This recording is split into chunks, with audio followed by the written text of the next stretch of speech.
Welcome back to the program. Previously on First Issues, we were joined by Senior Manager Injury Prevention at Motor Vehicle Accident Fund Mompati Bontsibokae to start a series on road travel safety tips.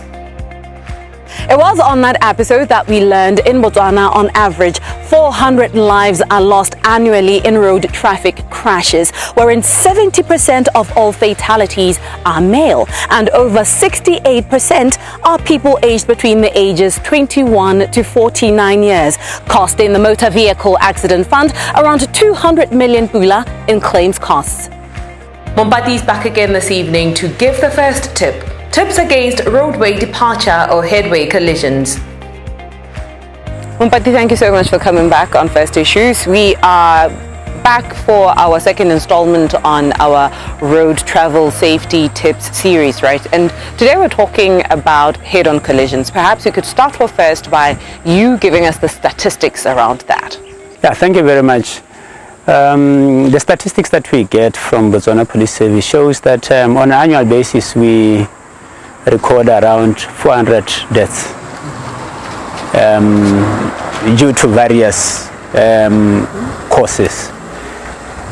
But what is shocking is that on a weekly basis, when we get reports from the police, we find that between 40 to 60% will be accidents that happened as a result of loss of control, some of them head-on collisions.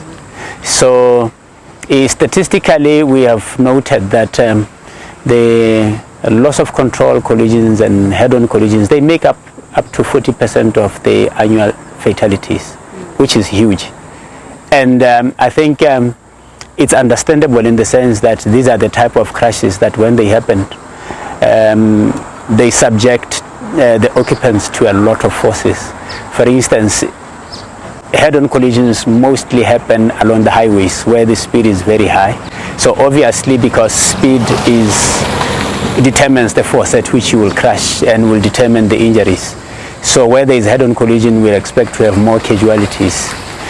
Perhaps you could demystify or bust some myths around speeding. You know, somebody will say to you, even if I'm going at 60, if it's a head-on collision, I'm most likely going to die. So it does not matter whether or not I'm going at a 60 or at 120 or even 180 for some people. So what are some of the myths that you are aware of around speeding that you think people must do away with?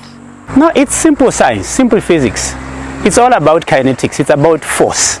So when you are driving at a lower speed and you crash at a lower speed, the chances of survival are very high. So that is why always engineers and road safety practitioners will recommend lower speed. The reason why speed in build-up areas is 60 kilometers per hour is to ensure that in case there is an accident, there are chances that injuries will not be that severe. And the reason why we are even advocating for much lower speed in concentrated areas like in around schools or in highly dense areas like the malls is such that when you hit a pedestrian at 30, the chances are that will not suffer severe injuries as when would have been knocked at 60 kilometers per hour. So the thing is this, that when you increase speed, you also affect your vehicle stability. When you are driving at 80, your vehicle will not behave like when you are driving at 140 kilometers per hour. And now, what more if you are doing 180 kilometers per hour? So I want to encourage the motorists, particularly the drivers, to ensure that they drive at a very moderate speed. Like in a highway, when the speed limit is 120, let's make sure that we drive within the speed limit. This is for a reason, because in case, even when you are driving very carefully, there may be somebody who can, make you fall into a mistake.